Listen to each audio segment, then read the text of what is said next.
Is that Farshad? Hey, better looking. How you doing? I'm Man, you doing are good, man. better looking. I don't even know what to do about that. How are you?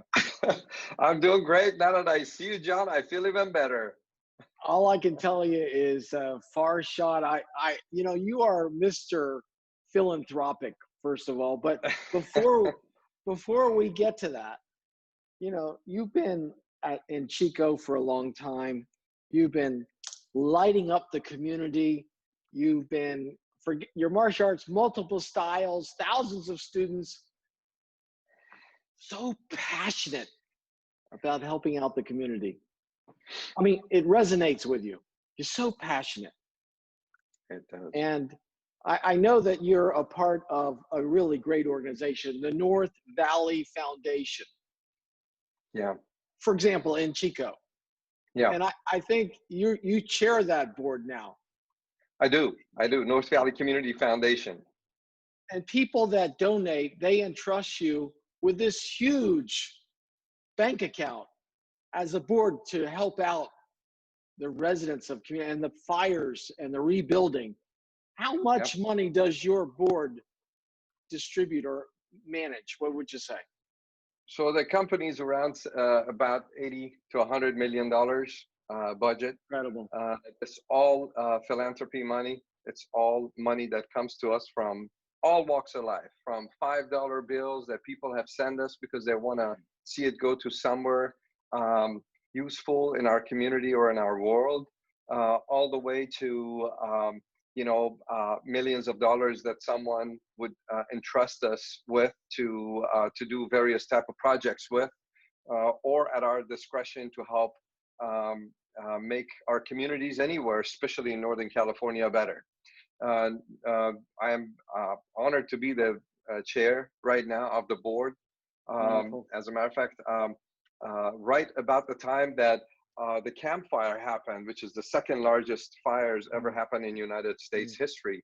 When Camp Fire happened, multitudes of towns, as you know, and communities in this area got burned. And the population of the town that I'm in, the city that I'm in, is Chico, California, Northern California. Our population suddenly went from 86,000 to 120,000 in a matter of 24 hours because everybody else lost their home and they moved to town.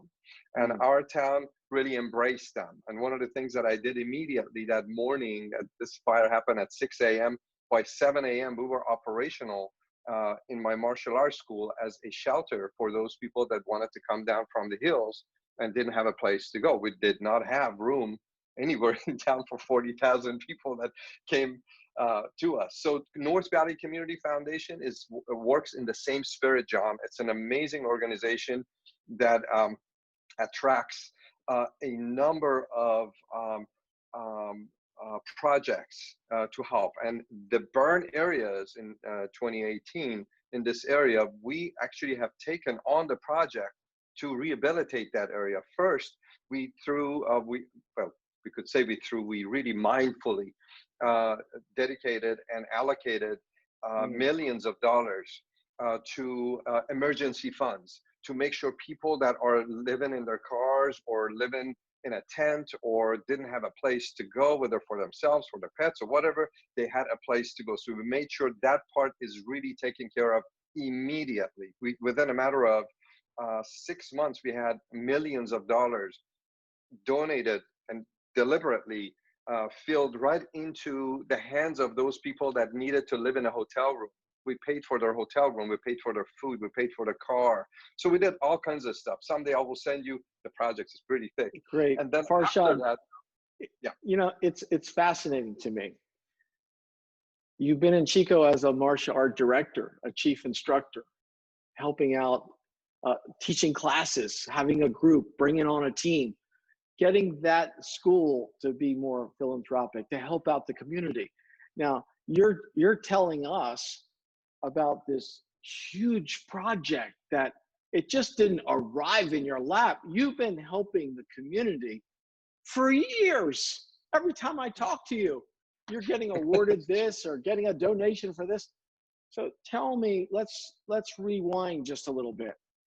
As a martial arts school out there, uh, what are the benefits to me to be philanthropic, to look out for the community? And does it take away from my daily business activity? How did you balance that all out? So, how did it start out, and what was the thinking behind it? You know, John, I think honestly, it all summarizes in happiness. Honestly. In other words, we got to do what we love and we got to love what we do. I love being a martial artist. I love our industry. I love what we all do all across the board in our martial arts schools every day.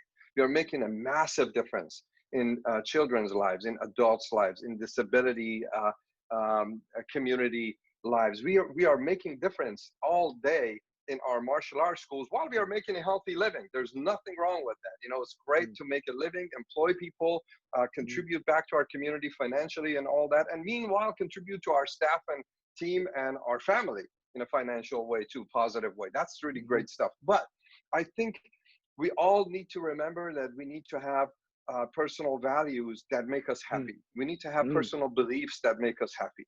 If we just chase the dollar bill, if you're constantly thinking about, okay, I need to make one more buck, I think that becomes superficial. That becomes something that becomes less than what we can be. I think all of us, we can be so much more than business. Business is the way we put the rice on the table. You know, business is the way to make our community a little bit more prosperous and our loved ones and our employees a little bit healthier in their life.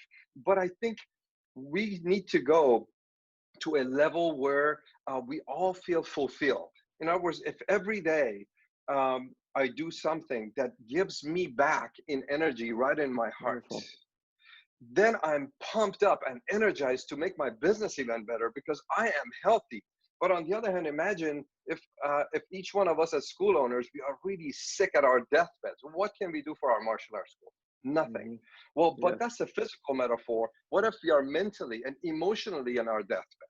What if we are in a place where we are not feeling happy, we're not feeling fulfilled? We're just thinking that, all right, man, I got to wake up at this time, and by 8 o'clock, I got to be in my school, or by 7 o'clock, or by some people by 3 p.m. I don't know, whatever people do, you know. But on the other hand, that is just the logistics. But we got to do something that gives back to us, fulfill us every day. So we feel that sense of worth and value outside of business format, outside of procedural things that bring us students and dollar bills. So when I'm involved in my community, I feel like, or in anything it is that I do that helps people, it energizes me, John. It makes me happier. It makes me stronger. It makes me unstoppable, 10 foot tall and bulletproof all the way through. So when I have to sit down in front of my staff, I'm full of energy all the way around to give them so that they could strive, therefore my business strives. Farshad, it's a hard question, but where did you start? Because if we know where you started, maybe I can identify with that. Where did you start? I mean, you didn't start with this grand endowment of all this money. You started out with baby steps. So what were some of your baby steps so I can relate to you? I think the first part for all of us as martial arts school owners is to find out what is important to us. Besides our loved ones, besides our family, what is important to us? What if we had a magic wand? How would we want to change the world? If I had a magic wand, what would I want to do in my community to make it a little bit better? It's a magic wand. It doesn't cost me anything. So I got a magic wand here. I go poof. Maybe that would make child abuse go away. I could go poof. Maybe we could take, you know, the shelters in my community and make it a center of education as opposed to center of just come on and eat and go back and be homeless again. You know what I mean? So what would we want to do with this magic wand to change, to make it change? And whatever it may be to resonate, you know, whatever it is that resonates in your hearts, that's the first step. I tell you what, the first step of everything is the hardest one. And sometimes we have that stinking thinking going on in here, and we may think like, you know what, I don't know if what I do is going to make a difference anyway. I'd say just do it. It doesn't matter what it is. You know, John, you know about my Thanksgiving Basket Brigade program, right? It's been our 30 years. We have helped over 40,000 people here in Chico area. And the reason I say 40,000 people, because we don't repeat the same families in providing them a Thanksgiving basket of dinner. Mm. I started that with one dinner. I started that with one dinner for Mm. for a family that I knew in town in my Mm. school, and I went and bought that whole thing. And while they were in class, I went and put it in the car, Mm. Mm. and they were floored because they didn't have money to have Thanksgiving meal for their family of 6 or 7 that they had. Mm. And that just opened up my brain that, oh my God, one step, the smallest step that we take is the most Mm. important step toward something bigger. So Mm. every instructor, every martial arts school owner needs to find out, just sit down and think for a second. Your dad used to say it better than anybody else. He used to say, Mr. Capinos used to say, just sit down and tap your pen. Right. When you sit down and tap your pen, when you're thinking, that's the time where things come to you if you don't have one. And I'm sure all the martial artists that are listening to you and I right now, they have 10 different things that they are really feeling proud of, or they think that is close to their heart. Take a step toward that thing. Just make a difference in that one. And then little by little by little by little, not only you get better, but your school becomes a center of community service. If you ask anybody in our town or in our area about Azad's martial arts, they will tell you that it is a center, it's an institution now, where Mm. people call me. Just last night, I had somebody call me from a shelter saying, Master Azad, we need Mm. shoes for some Mm. people, for some kids. Mm. Mm. We're going to oblige. We're going to help them. We're going to help them in any way we can. So Mm. provide that, open up that door for people, and people will come and knock on that door. Farshad, Now, with the students, you got the students also involved with helping the community also, and you had to get them inspired about it too. So, as a school, how have you all, as a thing of togetherness, helped the community? And what's that done for the culture of the school? I tell you, that's the part. I'm glad you asked that question, because that is the part that actually energizes me more than anything else. When I come up with some sort of an idea, let's say one idea I came up with was Give Me Some Soul program. Give Me Some Soul program came out of this idea that I saw children walk into the schools with holes in their shoes and things like that. And we decided that we're going to make this program, Give Me Some Soul, and we're going to collect great Mm. shoes and things like Mm. that. And we're going to get all of our students involved. Just as an example with that one, Mm. children were going into their closets and finding the shoes that they wanted. Mm. Mom and dad were Mm. going into their closets, finding the same thing. Mm. Everybody was doing something. And we raised Mm. thousands and thousands and thousands of pairs of shoes and bought them. Some people Mm. would come in with 20 of them, brand new. So now, why is that significant? So that was just an example of one thing. I tell you what, if you want your school to have a positive culture, you want to create opportunities for your students and for your Mm. team and for your staff to Mm. be able to wrap their mind around something that they can do that is not absolutely huge, but it's small. And together with small little acts, we make a huge impact. And Mm. when somebody asks you for help, chances are that if you believe in God, universe, whatever else, chances are that that guy has sent you right to them to help them out. Great. They've asked from the universe, they've asked for help a lot longer than they asked me. So when I'm there, I'm just an agent that can help, whether we believe in whatever, universal power, universal Mm. energy or nothing. It's just your moment to step forward and make a difference in your life. And Farshad, in your particular situation, local officials reach out to you. Philanthropic groups have reached out to you and are reaching. So it starts to accumulate some energy. One great thing snowballs into another great thing. What do you say when we talk about the people that come to you and say, hey, we need some help? How does that make you feel? And how did you have that attraction for these people that have a need? It started out in step by step, but what do you want to say about some of the local people that are knocking at your door for help? John, it's so funny. In an average week, I get a visit by a homeless person, all the way to a call from one of our local Mm. officials or state Mm. officials, elected officials, for whatever purpose. It makes me feel multitude of things. Number one, it makes me feel relevant. And we Mm. all, as martial arts schools, want to be relevant. We don't want to be just a stinky dojo in the corner. Mm. We Mm. want to be relevant.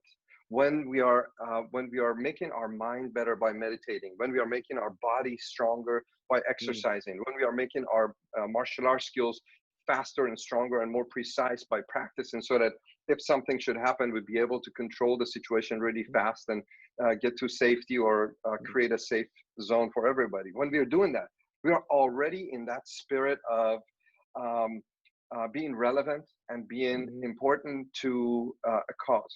This is the same way too. When I am visited uh, by anyone in our community for an assist, I feel multitude of things. Number one, I can't tell you how it makes me feel in my mm, heart when they think of me to buy, let's say, papers and pens and pencils for schools. mm, It makes me feel fantastic because I'm outside of my kicks and punches now. I'm doing something that has been thousands of years on martial arts philanthropy. Martial artists, martial art masters and grandmasters were not known to be the biggest thug in their town mm, mm, traditionally. When you go back into history, they were mm. all known to be healers of their communities. We want to be in that step. We want to be in step with that spirit and with that message, that we need to be healers of our communities, not killers of our communities. You know, we Yeah. got to be in a place where, again, it comes back to that happiness, John, that you Mm, said. When I have a homeless person calling me and say, Grandmaster, I need to talk to you, man, because I'm, you know, my mind is going crazy. I have so mm, much stress. And I just talk to him, give him one or two basic steps in mm, breathing and mm. exercise and all that, and he feels better. I tell you what, that person really doesn't make a difference in my day physically, but it makes $1 million difference in my day with that phone call. So I really urge everyone to find some sort of a way to give back to the world, because it just makes you a better person all the way around and makes your community better. If every person makes their garden a little bit better, that community is going to be beautiful all the way around, full of flowers. I love it. Let me ask you this, you know, with the shutdowns and the challenges and the families are having, it's just coupled with more little challenges out there. So you had to get together with your students somehow and communicate and say, I need to give you clarity on this perspective. Well, what was the clarity and the new perspective to the students that look up to you and your organization? You know, we all have been hit by this pandemic really hard. Before, we thought we got hit by other things, you know, in our Mm. businesses, in our schools. But this pandemic has been a complete attitude adjustment all the way around in so many Yeah. different ways.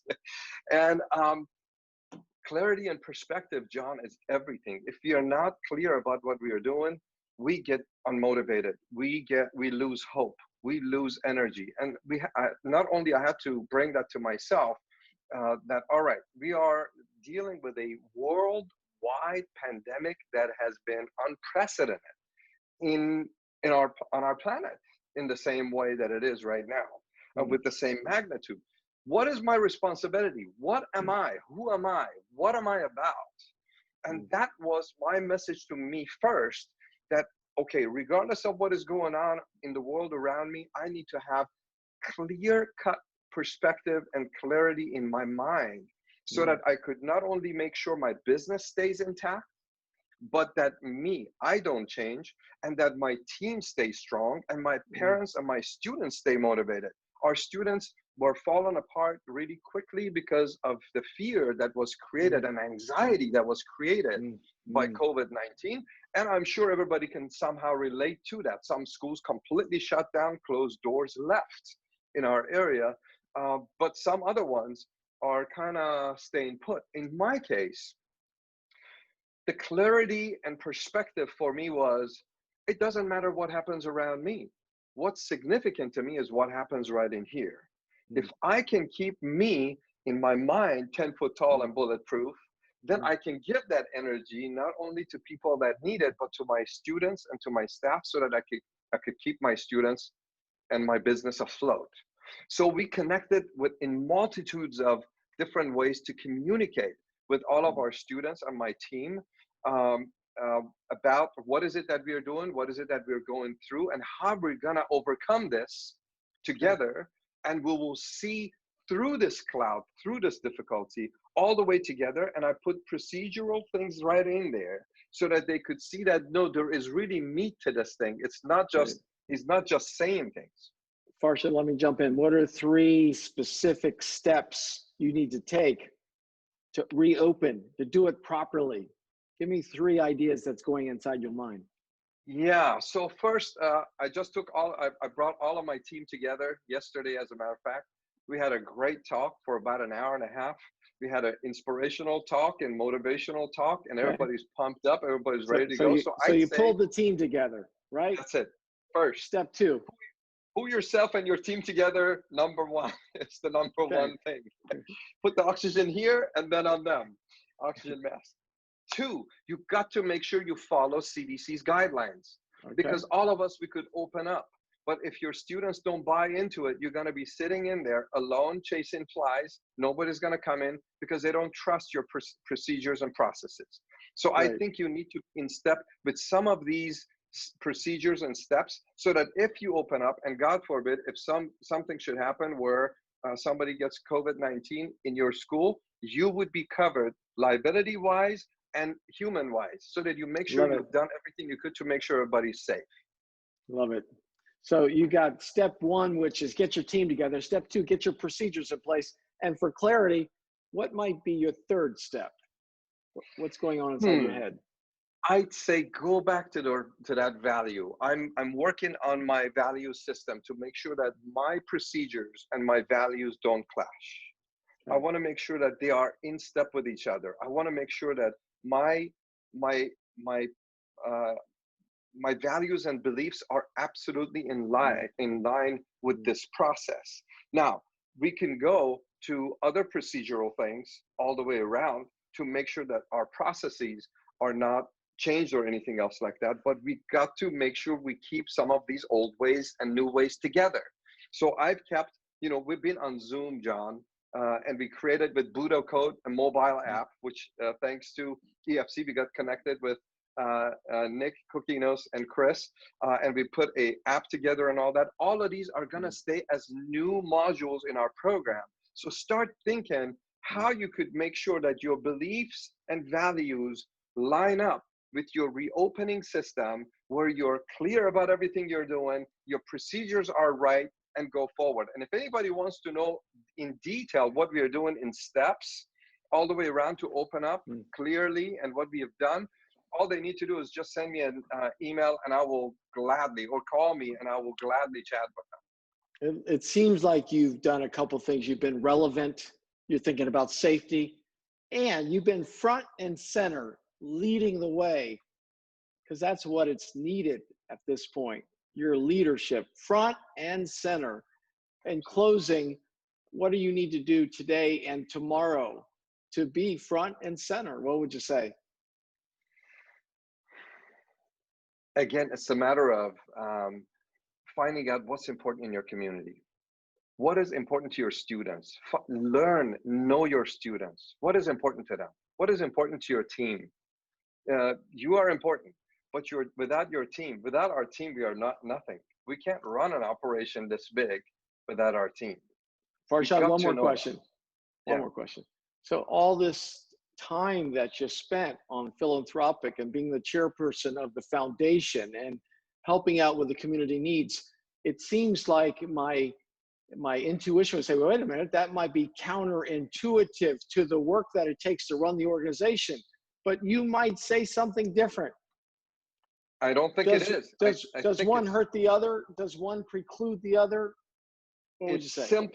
It will simply charge you up. It will simply energize you. Believe me, it will simply energize you. I've done this thing for 35 years, solid in my school. It will energize you to make your school better. Will your community work help you with new enrollments? Oh, absolutely. John, we created a program during this pandemic called Express Yourself.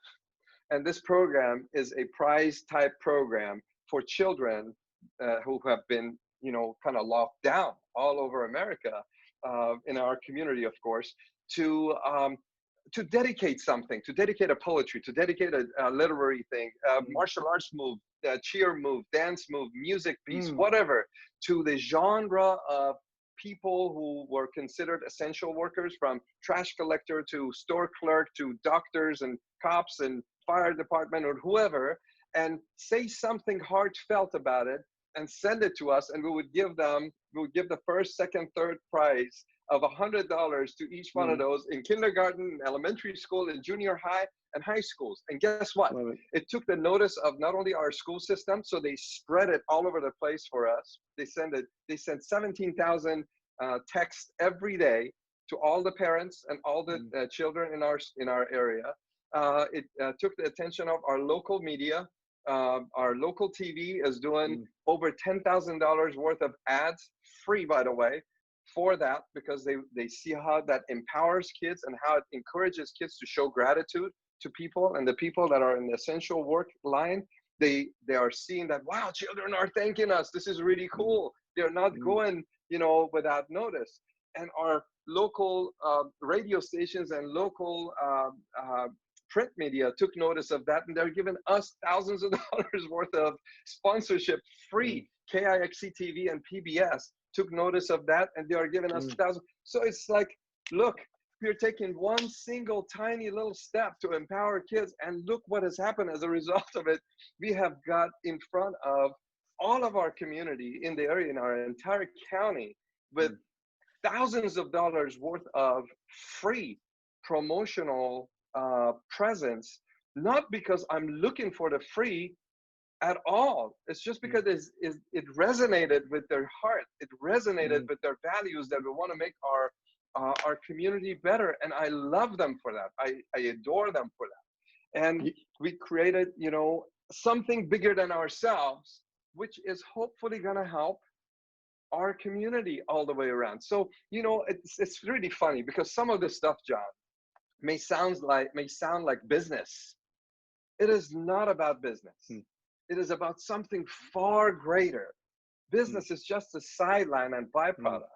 And I really encourage everybody to start doing that, focusing on that paradigm shift, that we can't just chase the dollar, because that's not our thing. We are martial artists. We want to chase hearts. We want to chase minds. We want to bring and encourage and energize those hearts and minds, because if I can make one person's life better today, they're going to make somebody else's life better today just by being happy.